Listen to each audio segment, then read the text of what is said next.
फैसलाबाद से Mohammad Ishfaq Mughal traffic warden मोटरसाइकिलों के धड़ाधड़ चलान करने में मसरूफ। पूरे शहर की बेहिंगम ट्रैफिक, जगह जगह सड़कों पर खड़ी लोडर गाड़ियां, लोडर रक्शे, बाजारों, सर्विस रोड समेत चौक में खड़ी गाड़ियां नजर नहीं आती। सिर्फ मोटरसाइकिल सवारों की शामत आ रही है।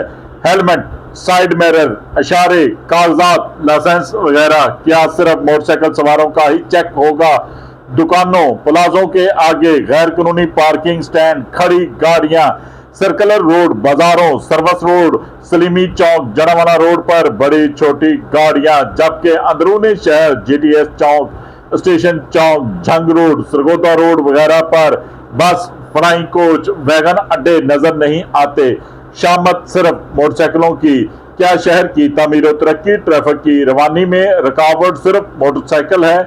जिले इंतजामिया, सिटी ट्रैफिक ऑफिसर शहर की सफाई सुथराई, ट्रैफिक रवानी, खूबसूरती के दुश्मन हैं या दोस्त हैं, या फिर मोटरसाइकिल सवारों पर ही तमाम कानून लागू होते हैं?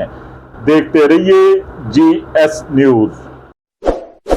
इस वीडियो को लाइक करें, हमारे चैनल को सब्सक्राइब कर बेल आइकन जरूर प्रेस करें